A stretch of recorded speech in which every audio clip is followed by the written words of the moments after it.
les principales réalisations ces 8 dernières années dans le secteur de la décentralisation. Il y en a beaucoup, mais je vais peut-être en citer 6. Nous allons d'abord commencer par la fixation des 12 chefs-lieux de département du Bénin. Et ceci a été fait depuis le 7 juillet 2016 pour combler les insuffisances dans l'administration de notre territoire et mieux assurer l'encadrement de sa gestion. Comme vous le savez, pendant longtemps, les gouvernements successifs n'ont pas pu franchir le cap de désigner ces 12 chefs-lieux de département, soit par calcul politique ou par marchandage politique. Toujours est-il que le chef de l'État, M. Patrice Talon, dès sa prise de pouvoir, a pris la mesure de la situation et a fixé ces 12 chefs-lieux de département. Et dans la foulée, évidemment, il a procédé à la nomination de 12 préfets de département, ceci également dès le 7 juillet 2016, pour prendre en charge cette nouvelle dynamique dans l'administration du territoire. Il est évident que c'était nécessaire parce qu'il fallait beaucoup de courage politique pour le faire et ne pas se laisser entraîner dans la spirale de l'inaction qu'on a vécue pendant longtemps. Ces nominations ont permis de rendre plus visible et opérationnelle l'action de l'État par l'accélération du processus de déconcentration en vue du renforcement de la décentralisation, de la démocratie à la base et de la gouvernance participative. Troisième chose, il y a la construction actuellement en cours des 11 cités administratives départementales qui seront opérationnelles dès 2025. Je pense que c'est salutaire pour notre pays. Vous n'êtes pas sans savoir que l'administration territoriale est restée dans le délabrement et dans le dénuement dans nos départements. Et en procédant à cela, le chef de l'État va doter chaque préfecture, disons, de bureaux potables, de résidences pour les préfets, de résidences pour les secrétaires généraux des départements et de bureaux adéquats pour les directions départementales, ce qui est vraiment salutaire. Et en quatrième lieu, je vais parler de la réforme structurelle du secteur de la décentralisation comme principale réalisation dans le secteur de la décentralisation. Comme vous savez, cette réforme a consacré la séparation des fonctions politiques de celles administratives et techniques, a procédé à la redistribution des rôles, disons, dans nos communes et à l'amélioration des conditions de travail des élus et des cadres pour plus d'efficacité en vue d'un réel développement à la base. Je parlerai de l'adoption de la nouvelle politique de décentralisation et de déconcentration, la PONADEC, qui s'étendra de 2024 à 2033. Disons, pour pouvoir redynamiser notre manière de procéder à la décentralisation dans notre pays. Après cela, il faut parler de l'augmentation des salaires et de la revalorisation de la grille salariale au niveau des agents des collectivités territoriales. Donc, depuis le 7 décembre 2022, c'est devenu une réalité. Je pense essentiellement, pour ne pas trop m'étendre, c'est ce qu'on peut citer comme principale réalisation dans le secteur de la décentralisation. Dans le cadre du programme d'action du gouvernement, dans le secteur de la décentralisation, nous avions parlé également du Fonds d'investissement communal, le FIC. Le FIC est censé donner aux communes de nouvelles sources de financement. Sous quelles conditions les communes pourront recourir à l'emprunt, sous quelles conditions les communes pourront recourir à contractualiser dans le cadre d'un partenariat public-privé et autres. La nouvelle donne aujourd'hui, la gestion axée sur les résultats est de mise partout, mais dans les communes, ce qui importe, c'est la valorisation des potentialités de la commune, tout en assumant, disons, la satisfaction des populations à la base. Et donc, ce ne sera pas fonctionner comme une entreprise au sens de chercher à maximiser le profit, non. Mais c'est chercher à satisfaire les populations, chercher à travailler pour le développement, disons, de la commune. Il faut que le visage que présentera nos communes demain, d'ici 5 ans, d'ici 10 ans, qu'on sente que, avec la réforme, vraiment, il y a eu vraiment une plus-value, quelque chose à bouger positivement. C'est sur un score de parité que s'ouvre cette édition du championnat national des moins de 15 ans. Cette rencontre s'est achevée sur un score de 4 buts partout entre USZ à domicile et Louange de Torvicle. Les deux équipes repartent satisfaites de ce match d'ouverture de championnat qui promet des rencontres épiques pour cette saison 2024-2025.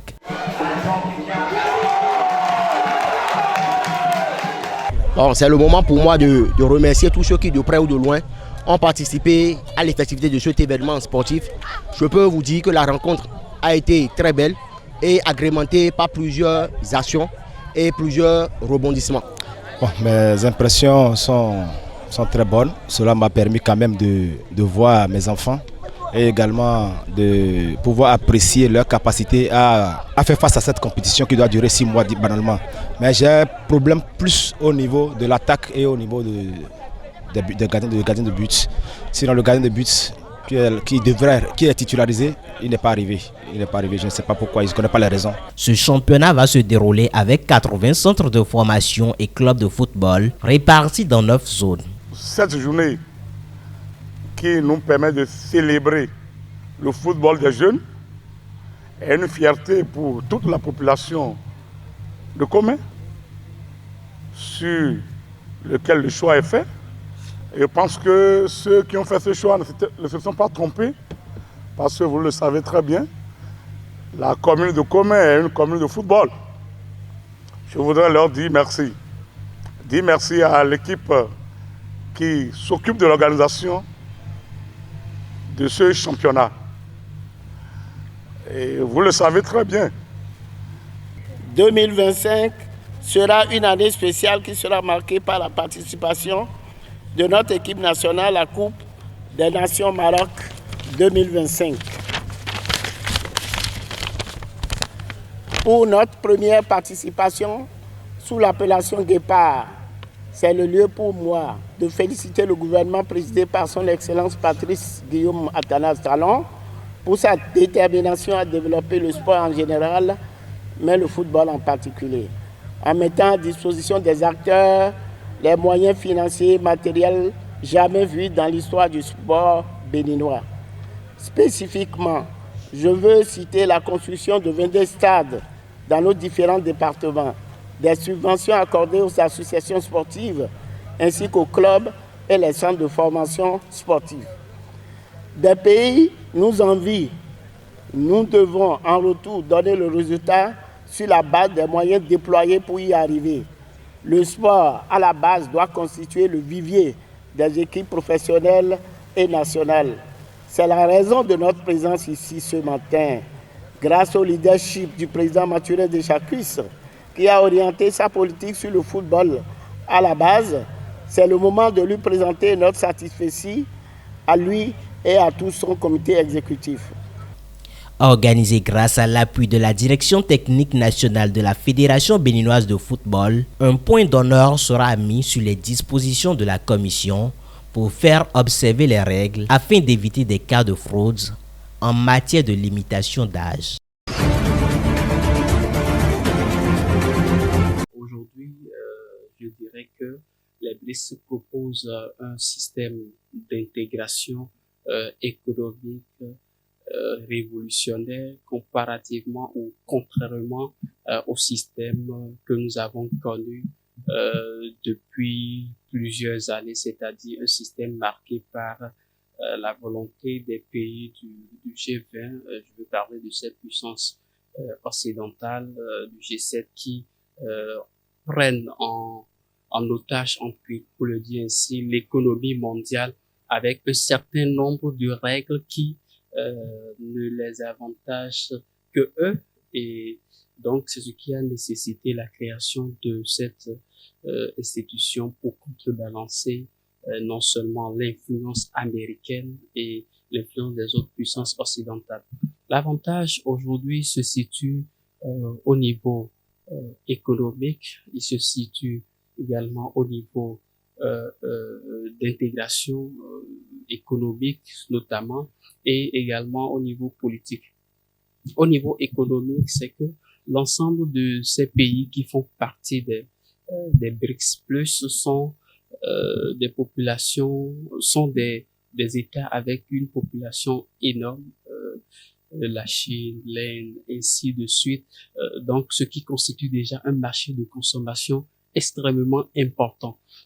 Et puis, en dehors de cela, il y a l'influence de ces acteurs-là de plus en plus croissant sur les différents continents. Aujourd'hui, vous verrez, il y a un certain nombre de pays qui manifestent la volonté de faire partie désormais des BRICS, ce qui menace énormément le G7 et les autres institutions, les autres organisations à caractère purement occidental et privilégiant la primauté du dollar par rapport à toute autre monnaie. Et en dehors de ces deux éléments, l'autre aspect que je pourrais évoquer, c'est bien la question politique. Les BRICS, avec ce que ceux-ci proposent, ne mettent pas un accent particulier sur des principes politiques ou des principes de valeurs morales défendus par les États-Unis, la France, la Grande-Bretagne. Ceux-ci sont spécialement basés sur du business, de l'économie pour la croissance de leur pays, contrairement aux autres qui vont exiger de la part des États qui en sont membres d'observer un certain nombre de principes démocratiques, l'alternance démocratique, le respect des droits de l'homme.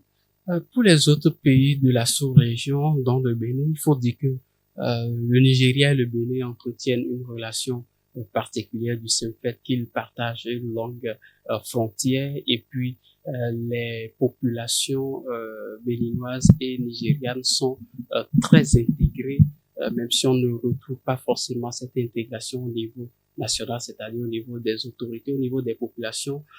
Il y a un certain rapprochement très élevé, où l'intérêt pour les autres pays d'avoir le Nigeria à l'intérieur des BRICS, c'est le fait que les puissances des BRICS aujourd'hui sont en quête d'influence, parce qu'il faut se construire une influence solide pour pouvoir rivaliser, concurrencer effectivement le système qui a été mis en place pendant un bon bout de temps.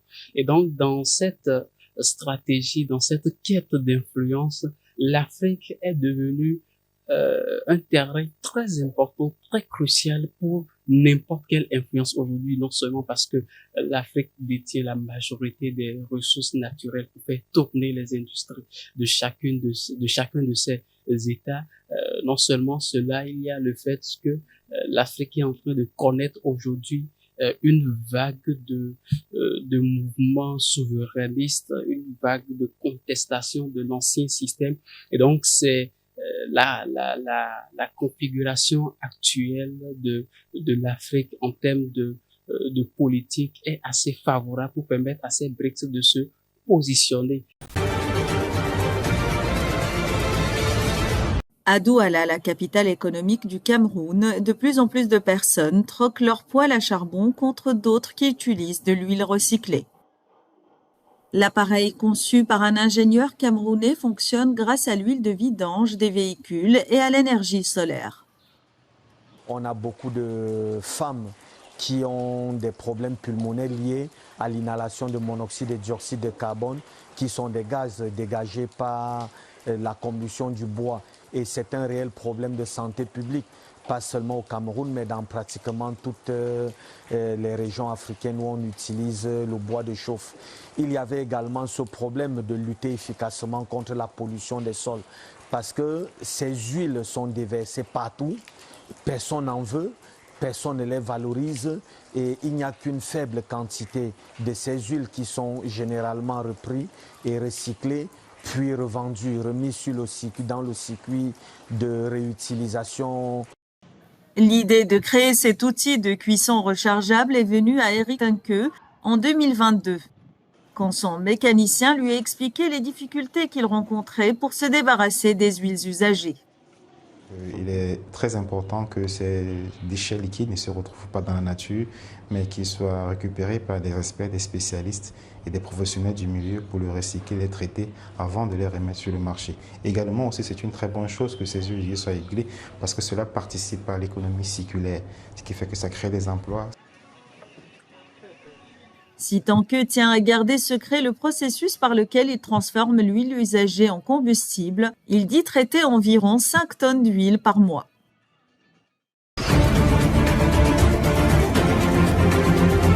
Nous sommes aujourd'hui à Paris à l'événement Invest in DRC, Investir en République démocratique du Congo, un événement organisé par les autorités congolaises en collaboration avec Tony Parker. Cet événement a un objectif, favoriser un maximum d'investisseurs et montrer le potentiel économique du pays. C'est dans un esprit dynamique et de collaboration qu'Invest DRC a rassemblé cette semaine des acteurs publics, privés et institutionnels. Ils étaient là pour échanger et découvrir le potentiel de la République démocratique du Congo. Ce qui m'a le plus intéressé dans Invest in DRC, c'était vraiment la possibilité de rencontrer d'autres acteurs avec lesquels on collabore au quotidien, soit les institutions publiques, que ce soit des entreprises, que ce soit des investisseurs, et avoir une chance de enfin pouvoir prendre le temps d'échanger sur nos projets et de voir comment avancer ensemble. L'événement a également mis en avant les efforts de la RDC pour accompagner ses partenaires économiques. Les autorités congolaises et Tony Parker ont exprimé clairement leur vision pour un avenir prospère. On s'assure que tout ce qui vient, on leur accorde de facilité, on les accompagne pour s'assurer que leur investissement arrive à maturité et qu'ils puissent générer les bénéfices qu'ils souhaitent. Donc ceux qui viendront investir $10 en République démocratique du Congo aujourd'hui pourront gagner 100 dans 5 ans, au regard d'abord du volume de la population, mais aussi des différentes opportunités que la RDC offre. Et donc il faut quitter ce frein où on dit des risques, etc. Aujourd'hui, il y a des jeunes Congolais qui, grâce à ce que Tony va faire, auront des opportunités demain. Mon ambition, c'est vraiment de faire parler du pays au niveau international et d'investir aussi dans le pays. J'ai envie de faire une académie, aider dans le sport, mais aussi entertainment. Enfin, il y a plein de choses qu'on va mettre en place. Avec cet événement, la République démocratique du Congo a démontré qu'elle se positionnait comme une terre d'opportunités et d'innovation.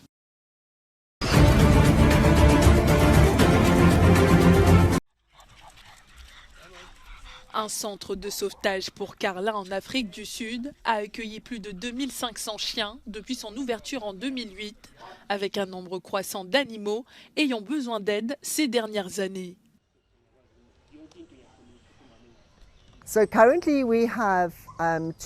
Les Carlins ne sont pas tous au centre de sauvetage.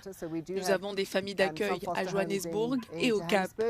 Ces dernières années, de plus en plus de chiens ont besoin d'aide parce que nous avons un grand nombre de personnes qui s'installent dans d'autres pays.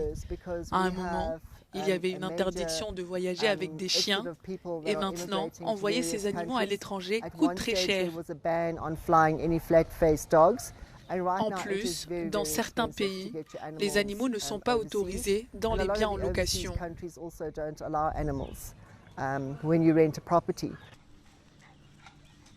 Certains chiens accueillis dans le centre ont été sauvés de propriétaires qui les négligeaient ou qui n'ont plus les moyens d'assumer les dépenses liées à leur entretien.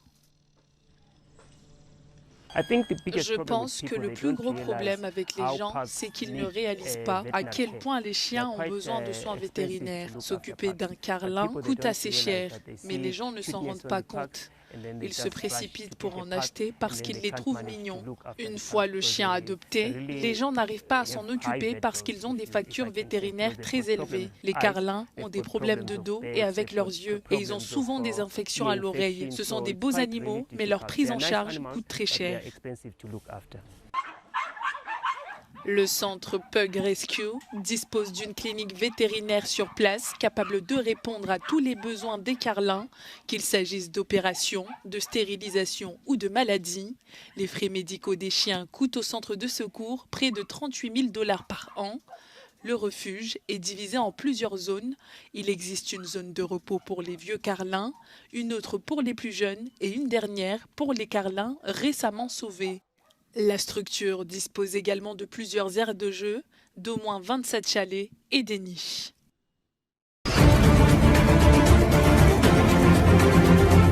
Au Soudan, le seul hôpital encore opérationnel à El Fasher a été pilonné par les drones du RSF. Selon l'armée soudanaise, bilan, au moins 70 morts et 100 blessés. L'Organisation mondiale de la santé a fermement condamné cette attaque. Les paramilitaires de leur côté n'ont pas fait de commentaires dans l'immédiat. Par ailleurs, jeudi, les échanges de tirs entre l'armée soudanaise et le RSF ont impacté la plus grande raffinerie de pétrole, provoquant d'énormes incendies à Khartoum. L'armée et ses adversaires se sont accusés réciproquement d'avoir mis le feu à cette infrastructure située à 71 km au nord de la capitale.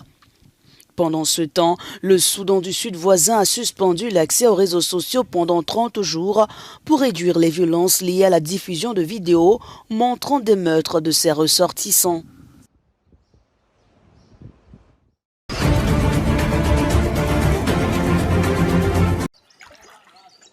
Au sud de Madagascar, une véritable course contre la montre a eu lieu pour sauver des milliers de tortues en danger critique d'extinction. 12 000 tortues radiées et araignées saisies à des trafiquants ont dû faire face à un nouveau défi lorsque le cyclone Dikeledi a frappé. Pour les sauver de la montée des eaux, une opération de secours a été lancée réunissant des volontaires, des policiers et le personnel du centre vétérinaire local. Ils ont pataugé dans les eaux boueuses du sanctuaire de la Vavolo pour retrouver les tortues souvent désorientées. Il y a eu des pluies très fortes pendant le cyclone et le centre a été inondé comme jamais auparavant. C'était un véritable choc pour l'équipe et pour les animaux.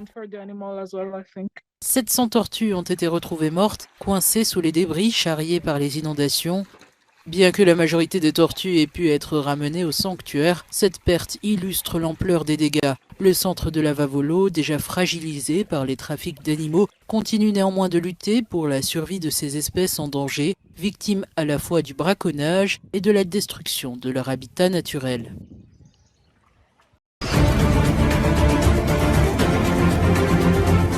À plus de 1000 km de la République démocratique du Congo, Rachid Abdi reste attentif à l'évolution du conflit dans l'est du pays.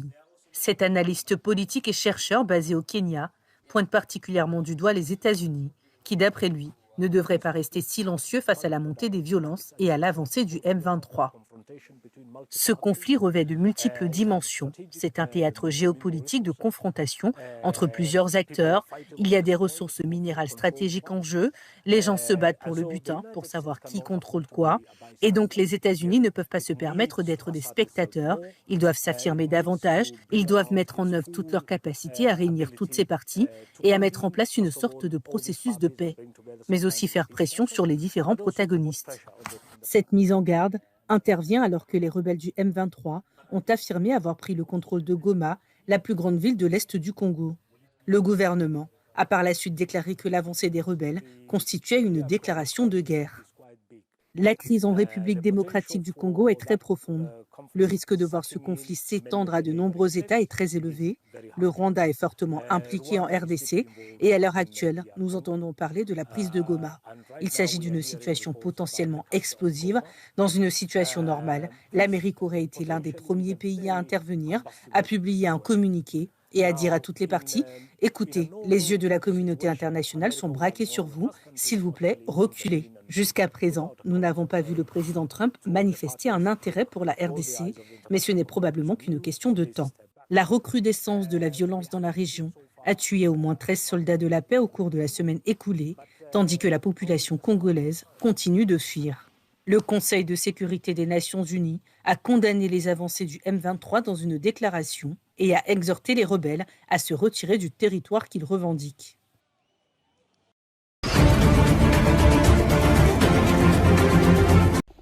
Le président du Conseil présidentiel de transition d'Haïti a qualifié les décisions de Donald Trump qui consistent à geler les programmes d'aide, expulser les migrants et bloquer l'entrée des réfugiés de catastrophiques pour Haïti. Selon lui, ces mesures auront des conséquences dramatiques pour son pays, déjà confronté à une grave crise économique et humanitaire.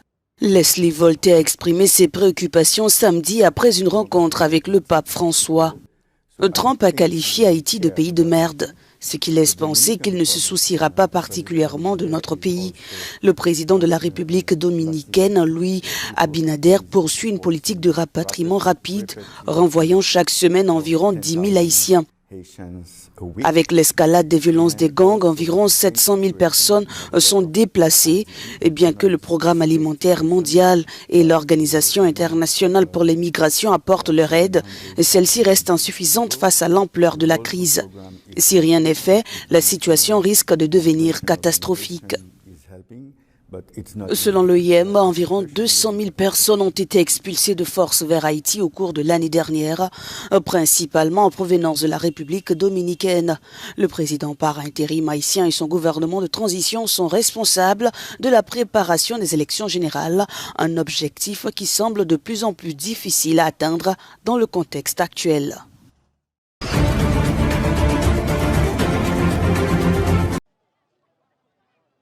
Ce lundi matin, des milliers de Palestiniens ont pu retourner dans le nord de la bande de Gaza. Un retour rendu possible suite aux nouvelles négociations entre Israël et le Hamas. Le groupe palestinien a transmis aux autorités israéliennes la liste des otages libérables lors de la première phase de l'accord de trêve. Il s'est également engagé à libérer 3 otages israéliens le 30 janvier prochain. Selon l'ONU, 90% de la population de Gaza a été obligée de fuir au cours des 15 mois de conflit. Dans le nord, ses habitants devront affronter la réalité du terrain, les maisons détruites et les proches disparus, alors que plus de 60% du territoire a été détruit. Même si elle reste fragile, cette première phase de l'accord de cessez-le-feu, qui doit durer 6 semaines, devrait permettre la libération de 33 otages israéliens contre 1900 Palestiniens.